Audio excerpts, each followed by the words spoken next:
માંગરોળ શહેરના પોરબંદર બાયપાસ વિસ્તારમાં એક સગીરા પર આચરવામાં આવેલા બળાત્કારની ઘટના સામે આવતા ખળભળાટ મચી ગયો છે। વર્ષ 2022થી શરૂ થયેલા અત્યાચારમાં આરોપીઓએ સગીરાને ધાકધમકી આપી અવારનવાર શારીરિક સંબંધ બાંધ્યા હતા।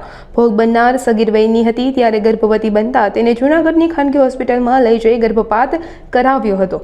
આટલું જ નહીં, યુવતી પુખ્ત વયની થતાં તેના લગ્નના ખોટા દસ્તાવેજો બનાવી તેને મુંબઈ લઈ જઈ ત્યાં પણ બળાત્કાર ગુજારવામાં આવ્યો હતો। આરોપી દ્વારા યુવતીના ખરાબ વિડીયો અને ફોટો બનાવી તેને બ્લેકમેલ કરવામાં આવી હતી। આખરે હિંમત દાખવી યુવતીએ પોલીસ ફરિયાદ નોંધાવતા પોલીસે ગુનો નોંધી આરોપીની અટકાયત કરી છે અને આ કેસમાં અન્ય કયા મોટા રહસ્યો છુપાયેલા છે તેની તપાસ તેજ કરી છે। ગઈકાલે માંગરોળ પોલીસ સ્ટેશન ખાતે એક બનાવ જાહેર થયેલ છે।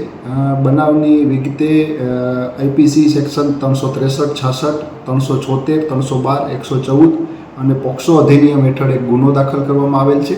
ગુનાની વિગતો જોઈએ તો માંગરોળ ખાતે એક ભોગ બનનાર યુવતી છે, તેમને તેમની નજીક વાડીએ રહેતા તેમના કૌટુંબિક કાકા સુફિયાન ભાઈએ તેમની સાથે બળજબરીપૂર્વક શરીર સંબંધ બાંધી તેમના નગ્ન ફોટો પાડી તેમને વારંવાર ધમકીઓ આપી બ્લેકમેલ કરી આ યુવતીને 4 વર્ષ પહેલાં 2 માસનો ગર્ભ રાખી દીધેલ હતો। ત્યારબાદ આ યુવતીને ધમકીઓ આપી અને આ જે ગર્ભ રહી ગયેલ ત્યારબાદ તેમનું એબોર્શન બળજબરીપૂર્વક કરાવેલ હતું। ત્યારબાદ આ યુવતી સાથે પોતે પરિણીત હોવા છતાં બીજી વખત બળજબરીપૂર્વક ખોટા દસ્તાવેજ બનાવી અને તેમની સાથે મેરેજ કરેલા હતા।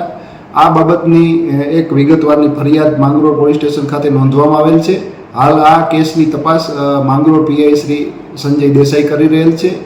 આ ગુનાના જે મુખ્ય આરોપી છે સુફિયાન, તેમને હાલ રાઉન્ડ અપ કરી લેવામાં આવેલ છે અને વધુ આગળ ઉપરની તપાસ હાલ ચાલુ છે।